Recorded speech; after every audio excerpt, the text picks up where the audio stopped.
नमस्कार दोस्तों, एक बार फिर स्वागत है आपका हमारे चैनल NK ऑनलाइन में।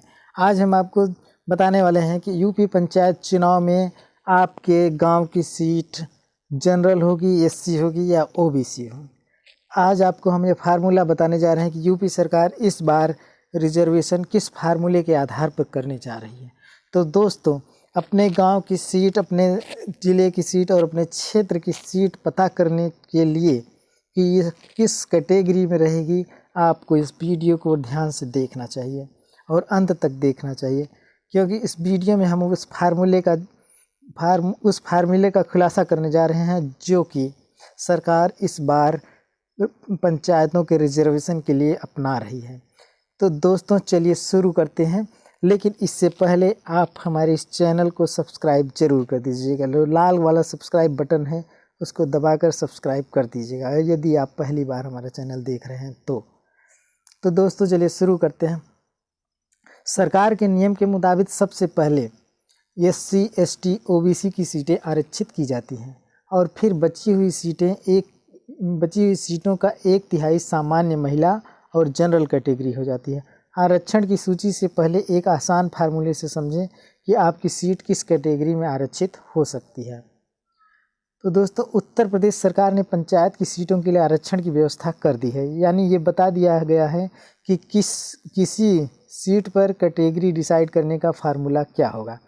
आरक्षण की सूची तो फिलहाल बाद में आएगी, लेकिन इससे पहले ही आपको मैं ये बता रहा हूँ कि रिजर्वेशन कैसे होगा।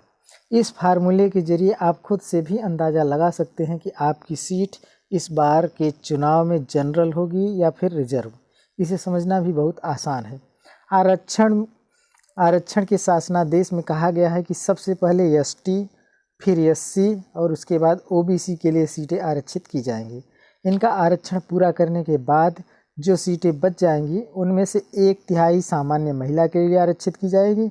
इसके बाद जो सीटें बचेंगी वो जनरल कैटेगरी में आ जाएंगी। पंचायत में 49% सीटें रिजर्व हैं, 1% ST, 21% SC और 27% OBC के लिए आरक्षित हैं। बची हुई 51% सीटें सामान्य की हैं। सभी कैटेगरी की 1/3 सीटें महिलाओं को दी जानी हैं। इस व्यवस्था को सरल भाषा में इस प्रकार से समझ सकते हैं। आरक्षण की व्यवस्था में जो सबसे पहला नियम देखा जाएगा वह ये कि अगर कोई पंचायत साल 1995, 2000, 2005 और 2010 और 2015 में रिजर्व कैटेगरी में रही होगी तो इसे इस बार जनरल होने की पूरी संभावना है। साथ ही अगर कोई सीट जनरल में रही होगी तो अब की बार वो अवश्य रिजर्व हो जाएगी। अब रिजर्व का मतलब ये है कि चाहे वो SC में हो या फिर OBC में रिजर्व रही हो। मसलन अगर पिछले चुनाव में कोई सीट ST के लिए रिजर्व रही होगी तो उसे इस बार बाहर रखा जाएगा। इस तरह कोई सीट अगर SC और OBC के लिए भी रिजर्व रही होगी तो इस साल उसे इस कैटेगरी से बाहर रखा जाएगा। प्रदेश में ऐसी बहुत सी सीटें हैं जो 1995 के बाद से अभी तक कभी सामान्य नहीं रही हैं। ऐसी सीटें इस बार भरसक सामान्य हो जाएंगी। पंचायतों में आरक्षण की व्यवस्था साल 1995 से शुरू हुई थी। इसी नियम के पालन के बाद रोटेशन का सिस्टम देखा जाएगा।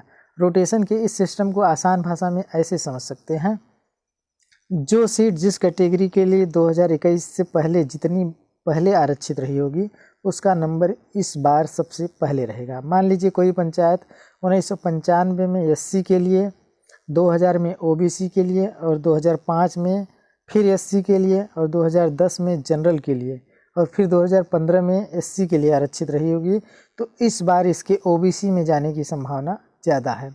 ऐसा इसलिए क्योंकि ये सीट SC के लिए 2 बार और जनरल के लिए 1 बार आरक्षित रह चुकी है। वैसे बता दें, पंचायतों के आरक्षण की सूची फिलहाल 15 मार्च तक प्रकाशित होनी है।